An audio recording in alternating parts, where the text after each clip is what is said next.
नमस्कार, म विष्णु रोकाया। आज अलिकति धेरै लामो समयपछि यहाँहरूमाझ एउटा भिडियो बनाएर अथवा भिडियो ल्याएर आउँदैछु। यो भिडियोमा मैले विशेष गरेर पछिल्लो समय जसरी विश्वभरि एउटा महामारीको रूपमा फैलिरहेको कोरोना भाइरसले गर्दाखेरिमा आज विश्व नै निकै यससँग जुझ्नको लागि, यससँग सङ्घर्ष गर्नको लागि अथवा यसलाई पराजित गर्नको लागि एक ठिक्का भएर राख्दै पनि तर यसले मानव जगतलाई नै निकै ठुलो चुनौतीको रूपमा अगाडि उभिएर आएको छ। अथवा यससँग विश्वको एउटा वैज्ञानिक जगत पुरै कसरी परास्त गर्न सकिन्छ भनेर लाग्दै पनि आज हामी विश्वमा लाखौँ मान्छेले ज्यान गुमाइसकेका छन्। अझै लाखौँ लाखको ज्यान गुम्ने खतरा देखिँदैछ। पहिलो लटमा केही कोरोना कमी भएर तापनि तर जुन दोस्रो चरणको कोरोना भाइरस विश्वभरि नै लगभग फैलिसकेको छ। यो जुन भाइरस छ यसले तपाईँ हामीलाई अरू पहिलाको भन्दा अझै तीव्र गतिमा यसको सर्ने क्षमता अथवा यो फैलावट हुने सम्भावना बढी भएको भाइरस भनेर सुनिँदै आएको छ। यो भाइरसले जसरी तपाईँ हामीमाझ पछिल्लो समय जापानमा हेर्ने हो भने पनि जापानको सरकारले सबै खाले उपायहरू, सबै खाले तौर तरिकाहरू यसले आफ्ना गर्नुपर्ने काम कर्तव्यहरू, जिम्मेवारीहरू हर पल हर क्षण एक मिनेट पनि कुनै कुराको पनि कमी नगरेर गर्दै पनि आज जापानमा कोरोना भाइरस नियन्त्रण हुन सकेको छैन। अझै पछिल्लो समय भन्ने हो भने त निकै द्रुत गतिमा हरेक क्षेत्रमा बढ्दै गइरहेको छ। नयाँ ठाउँमा नयाँ भाइरसको सङ्क्रमण देखिएको छ। यसै गरेर नेपालमा पनि हेर्ने हो भने एक्कासी यो भाइरसले ठुलो सङ्क्रमण फैलाएको छ अथवा यसको फैलावट भएको छ। जसरी आज भारत अथवा विश्वका धेरै देशहरूमा यससँग लड्नको लागि निकै भगवान भरोसा भन्नुपर्ने अवस्थामा पुगिसकेको छ। तर यो सँगसँगै जसरी हामीले यो बीचमा कोभिड अलिकति केही कम भएको थियो, तर यो कम भएको पनि थिएन, अलिकति कम हुन लागेको थियो। तर हामीले यो बीचमा जसरी नेपालको राजनीतिकमा एक खाले तरङ्ग आयो, त्यो राजनीतिले जसरी सामाजिक सांस्कृतिक भनौँ अथवा समाजलाई जसरी हामी जुन अवस्थामा थियौँ, जुन आवश्यकता थियो यो बीचमा हामीले गर्नुपर्ने, जुन तयारी गर्नुपर्ने थियो, जुन हामी सजगताका साथ लाग्नुपर्ने थियो, जसरी नेपालका राजनीतिक दल भनौँ, सामाजिक सङ्घ संस्थाहरू भनौँ अथवा जुनसुकै व्यक्ति भनौँ जो समाजलाई नेतृत्व गर्नुपर्ने छ, जसले समाजलाई निर्देशन गर्ने थियो, जसले समाजलाई सचेत गराउनु पर्ने थियो, त्यो व्यक्ति नै आफै समाजमा हुलहज्जत गर्दै हिँड्ने अथवा ठुला कार्यक्रमहरू गर्दै हिँड्ने अथवा आफूलाई आफ्नो इन्ट्रेस्ट अनुसार अथवा आफ्नो चाहना अनुसार देशलाई समाजलाई चलाउने। तर त्यो समाजलाई के आइपर्छ, मैले अहिलेको आवश्यकता के हो भन्ने कुरा कहिले पनि हामीले सोच्न नसक्दाखेरिमा पछिल्लो समय यो कोरोना भाइरस एक्कासी फेरि एउटा तीव्र गतिको रूपमा अगाडि बढ्दै गइरहेको छ। त्यसैले तपाईँ हामीले के बुझ्न आवश्यक छ र देख्न आवश्यक छ अथवा के बुझ्नुपर्ने आवश्यकता छ भने हरेक राजनीतिक नेतृत्वले तपाईँ हाम्रो भविष्य भन्दा पनि आफ्नो भविष्य हेरेका छन्, आफ्नो पद हेरेका छन्, कसरी नेतृत्व हटाउन सकिन्छ भन्ने दाउ हेरेका छन्। तर आजको आवश्यकता के छ, कति बिरामी कति हस्पिटलमा कहाँ छटपटाइरहेका छन्, कसरी योसँग लड्न सकिन्छ, कसरी हामीले एक ठाउँबाट अर्को ठाउँमा सहकार्य गर्न सकिन्छ, कहाँ बेड छैन, कहाँ हस्पिटल छैन, कहाँ एम्बुलेन्स छैन, कहाँ सिटामल छैन, कहाँ औषधि छैन भन्ने कुरा यतिखेरको मुख्य एजेन्डा, कहाँ मान्छे भोकले मरिरहेका छन्, कहाँ आगलागी भएको छ, कहाँ चट्याङ परेको छ, कहाँ अथवा मान्छेलाई समस्याहरू परेका छन्, यतिखेर पुरै राज्य पुरै राजनीतिक संयन्त्र भनौँ अथवा सबै राजनीतिक दलको ध्यान यतातिर केन्द्रित हुनुपर्ने थियो। तर दुर्भाग्य भन्नुपर्छ, तपाईँ हाम्रा नेतृत्व जसलाई हामीले हाम्रो सुन्दर भविष्य कोर्नको लागि अथवा तपाईँ हाम्रा सन्ततिको सुन्दर भविष्य बनाउनको लागि अथवा अझै भन्नुपर्दा देशको परिवर्तनको लागि, देशको मुहार फेर्नको लागि, विकासको निम्ति, सामाजिक आर्थिक रूपान्तरणको निम्ति जसरी तपाईँ हामीले एउटा महत्त्वपूर्ण भोट दिएर संविधान सभा भनौँ, सरकारमा भनौँ अथवा जुन जुन महत्त्वपूर्ण पदहरूमा जिम्मेवारीका साथ त्यो देशलाई हाँक्ने ठाउँमा पुगाएका थियौँ, तर त्यो जिम्मेवारी आज हामीले पठाएका जनप्रतिनिधिहरूले कतिको निभाइरहेका छन्, यतिखेर हामीले यो सोच्ने बेला आएको छ। चुनाव आउला फेरि पनि, तर तपाईँ हामीलाई आवश्यक परेको बेला, तपाईँ हाम्रा सुख दुःखमा यदि कुनै नेतृत्वले साथ दिँदैन भने, तपाईँ हामीलाई आवश्यक परेको बेला त्यो नेतृत्व काम लाग्दैन भने त्यो नेतृत्वलाई हामीले चिनिराख्नुपर्ने हुन्छ।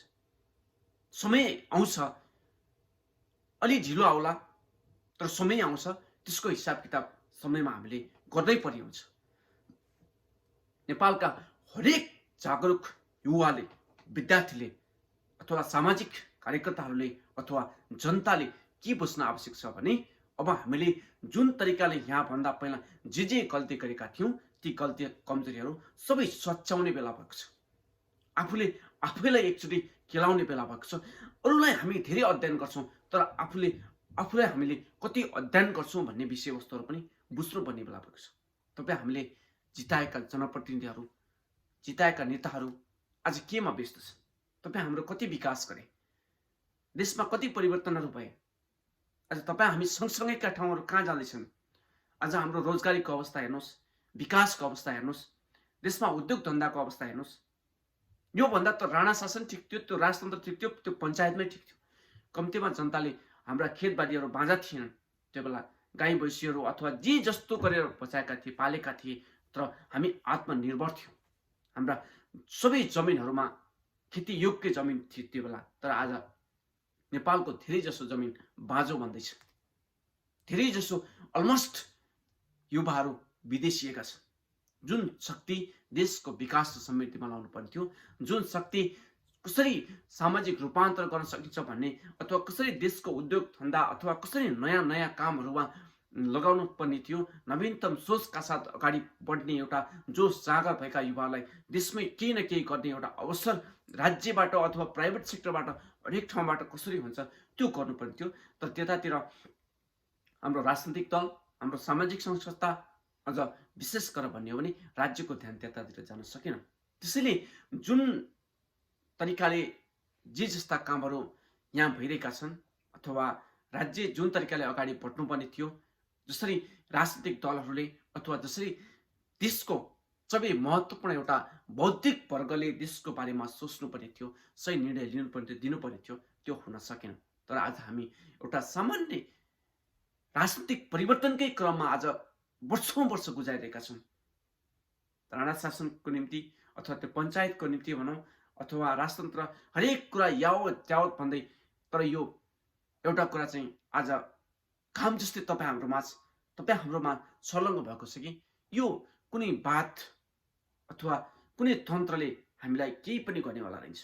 आज विश्वमा राजतन्त्र भएका देश भनौँ अथवा कट्टर तानाशाह भएका देश भनौँ, जे देश भनौँ गणतन्त्रात्मक भएका देश भनौँ, ती देशहरूमा आज हेर्नुहोस् त विकासले कहाँ चुली पुगिसकेको छ, त्यहाँको जनताको जीवनस्तर कहाँ पुगिसकेको छ।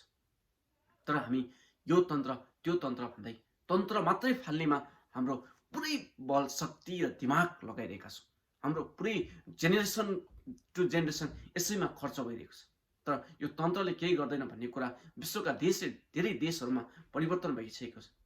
राजतन्त्र फाल्नको लागि नेपालमा धेरै ठुलो तामझाम अथवा छक्कीहरू दशौं हजार मान्छेहरूले बलिदान दिनु पर्यो अथवा देश पुरै ठप्प विकास निर्माणदेखि लिएर 20औं वर्ष लागेर बनेका संरचनाहरू सबै भत्काउनु पर्यो। तर आज गणतन्त्र आयोगले के दियो? आज कसले के दियो? आज विश्वमा जापानमा पनि राजतन्त्रात्मक एउटा देश हो जापान पनि, अहिले पनि यहाँ पनि राजतन्त्र, तर विकासको दृष्टिकोणले हरेक दृष्टिकोणले अथवा विश्वमा आर्थिक सामाजिक दृष्टिकोणले कुनै कुरामा पछाडि छैन। तर यो तन्त्रले चाहिँ गर्दैन रहेछ नि। आज विश्वका धेरै तानाशाह नै भएको देश हेर्ने हो भने पनि कम्तीमा उनीहरू तानाशाह भए पनि त्यो देशको विकास समृद्धि अथवा आफ्नो जनताको हेरचाह त गरेका छन् नि। अथवा गणतन्त्रात्मकै देश भन्ने हो भने पनि अरूले आज विकासको चुली कहाँ पुगिसके। त्यसैले हामी यो तन्त्र मात्रै परिवर्तन गर्ने अथवा विभिन्न खाले कालखण्डमा एउटालाई यो मन परेन भने उसैले आँधी भेरी ल्याएर फेरि जनतालाई त्यहाँ रोलमोलाएको छ, फेरि 2-4 वर्षपछि अर्कोमा गएको छ। तर तपाईँ हामी हरेक नागरिकको उत्तिकै जिम्मेवारी छ। हामी विश्वको जुनसुकै ठाउँमा भए पनि आज ग्लोबलाइजेसन भइसकेको एउटा समयमा चाहिँ तपाईँ हाम्रो भूमिका निकै महत्त्वपूर्ण हुन्छ। आज विश्वले कति अगाडि बढिसकेको छ विश्व। त्यसैले हामीले पछिल्लो समय जसरी नेपालको राजनीतिक नेतृत्वले देशलाई गाइड गरिरहेको छ, देशलाई एउटा दिशाविहीन जनतालाई एउटा टोहुरा बनाउने अवस्थामा जसरी नेतृत्वहरू, हाम्रा राजनीतिक दलहरू, हाम्रो राज्य भनौँ अथवा सबै जिम्मेवार एउटा वर्ग भनौँ, यसले यसरी नेतृत्व गर्दै गर्दाखेरिमा भोलि झन् हामी कति गरिबीले मर्नुपर्ने हो, कति यत्तिकै खान नपाएर मर्नुपर्ने हो, कति बेरोजगार भएर अझै विदेश धाउनुपर्ने हो, त्यो थाहा छैन। त्यसैले हामीले यतिखेर भनेको हामी सबैभन्दा सजग हुन आवश्यक छ। अहिले पनि राज्यले कोभिड प्रत्येक दिन 1000-2000 मान्छे कोभिडका बिरामीहरू बाहिर आउँदै गर्दाखेरिमा अथवा यसको सङ्क्रमण बढ्दै गर्दाखेरिमा राज्य भन्छ कि सबैलाई जिम्मेवार हुनुहोस्, सबैलाई एउटा राज्यले निर्देशन दिन्छ। तर जुन एउटा इक्जाम्पलको रूपमा अगाडि आउनुपर्ने हो राज्य, त्यही आफै विभिन्न कार्यक्रमहरू, आमसभाहरू गर्दै हिँडिरहेछ। नेपालका राजनीतिक दलहरू जसले महत्त्वपूर्ण भूमिका खेल्नुपर्ने थियो यतिखेर चाहिँ कहाँ भोकमरी छ, कहाँ मान्छेलाई समस्या परेको छ, कहाँ मान्छे छटपटाइरहेको छ, त्यतातिर सबै नेपालका विद्यार्थी सङ्गठनहरू, युवक सङ्गठनहरू, भातृ सङ्गठनहरू अथवा महिला सङ्गठनहरू, सबै राजनीतिक दलहरूको ध्यान यतातिर जानुपर्ने थियो। तर हाम्रो ध्यान त्यतातिर छैन। हाम्रो ध्यान सत्तातिर छ। हामीलाई शक्ति चाहिएको छ। शक्ति भयो भने 1-2 जनालाई शक्ति भयो भने, 1 जनालाई नेता बनायो भने, मन्त्री बनायो भने यो देश पुरै कायापलट हुन्छ जस्तो गर्छौँ। तर त्यसरी हुनेवाला छैन। यहाँ 2-4 जनाले 2-4 वटा घर लाउनेवाला छन्, 2-4 जनाले 2-4 जनाले पैसा कमाउनेवाला छन्, त्योभन्दा अरू कुनै परिवर्तन हुनेवाला छैन। तपाईँ हामीले तिरेको करमा झन् बढी त्यसको दुरुपयोग हुँदै जानेछ। आज राज्य कोषको हेर्नुहोस्, यति दुरुपयोग त सायद नेपालको इतिहासमा कहिले पनि भएको थिएन होला। जब हामीले सिंहदरबार घरमा आइपुग्यो भनेर तपाईँ हाम्रा नेताहरूले भाषण गर्दै हिँडे, तपाईँ हामीले भोट दियौँ, तर त्यो सिंहदरबारले तपाईँ हामीलाई कति के दियो भन्ने कुरा आज हामीले एकचोटि यसको गम्भीर तरिकाले समीक्षा चाहिँ गर्नै पर्ने बेला भएको छ। त्यसैले यहाँहरू सबै माझ, विश्वभरिमा बस्ने नेपाली समुदायमाझ, जनसमुदायमाझ म के आग्रह गर्न चाहन्छु भने एकचोटि हामीले नेपालको इतिहासमा जे जति कालखण्डमा जे जति परिवर्तनहरू भए, जे जस्तै लडाइँहरू भए, जे जस्ता भए पनि जे जसरी नेपालको राजनीतिक कोर्स अगाडि बढिरहेको छ, यसमा एकचोटि विशेष गरेर युवा नेतृत्व वर्गले हामी कुनै भात, कसैको गुट, कसैको झोला भन्दा पनि यो देशको विकास र समृद्धि, यो देशका जनताको सुखमा बाँच्न पाउने अथवा यो देशका युवाको देशमै रोजगारी गरेर अथवा देशमै केही गर्ने वातावरण सिर्जना गर्नु भनेको अहिलेको मुख्य ध्येय त्यतातिर जानुपर्छ जस्तो मलाई लाग्छ। त्यसैले हरेक सचेत वर्गले, हरेक सचेत नागरिकले देशमै केही गर्ने गरेर एउटा त्यो वातावरण निर्माण गर्ने आँट र साहस गरेको युवा शक्ति अथवा दूरदर्शी क्षमतावान व्यक्तित्वहरू जति पनि छन्, त्यो राजनीतिभित्र होस् या राजनीति बाहिर, सबैले एक ठाउँमा आएर एउटा नयाँ खाले नेपालको विकास र समृद्धिको लागि अभियान चलाउन चाहिँ आवश्यक छ जस्तो लाग्छ। अझ भन्ने हो भने पछिल्लो समय विशेष गरेर म नेपालका राजनीतिक दलहरूलाई पनि के आग्रह गर्न चाहन्छु भने तपाईँ हाम्रै कारणले गर्दाखेरिमा आज देशमा कोभिडको अवस्था अथवा मान्छेले भोकमरीदेखि लिएर रोजगारीको एउटा विकराल अवस्था बन्दै गएको छ। तर पनि तपाईँहरू अरूलाई चाहिँ सिकाउनुहुन्छ, तर आफूलाई चाहिँ त्यही कुरा पालना गर्नु हुँदैन। अरूलाई नैतिकता सिकाउने, अरूलाई चाहिँ विभिन्न शिक्षाका पाठहरू सिकाउने अथवा राष्ट्रिय अन्तर्राष्ट्रिय विषयवस्तुहरू चाहिँ भाषण गर्दै हिँड्ने, गोष्ठीहरू गर्दै हिँड्ने, तर तपाईँ हाम्रै बारेमा, तपाईँ हाम्रै समाजको बारेमा तपाईँ हामी कति विज्ञ छौँ भन्ने कुरा तपाईँलाई एकचोटि तपाईँले आफैलाई एउटा राम्रोसँग अध्ययन गरेर हेर्नुहोस् त।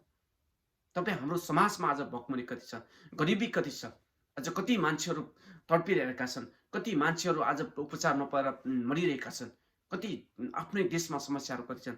तर विश्वका उदाहरण दिँदै बस्ने, गफ हाँक्दै बस्ने, त्यसै गफमा हामी चाहिँ टिलिमेली हुने, अनि तिनीहरूलाई नै हामीले नेता मानेर तिनीहरूलाई नै हामीले पुज्दै हिँड्नुपर्ने अवस्थाले गर्दाखेरिमा आज नेपालको अवस्था, देशको अवस्था, हामी समग्र नागरिकको अवस्था यहाँसम्म आएको हो। त्यसैले हामीले आफैले एकचोटि सचेत हुन आवश्यक छ, सचेतना जगाउन आवश्यक छ। हरेक सामाजिक रूपमा अथवा राजनीतिक रूपमा एउटा सशक्त र क्षमतावान युवाहरूले अब अलिकति फरक तरिकाले हामीले सोच्ने बेला आएको छ। यो कुरामा हामी विश्वभरि छरिएर बस्नुभएका सम्पूर्ण युवा साथीहरू, सम्पूर्ण सचेत वर्गलाई चाहिँ यो म विशेष आह्वान गर्दै यो भिडियोबाट बिदा हुन्छु। नमस्कार।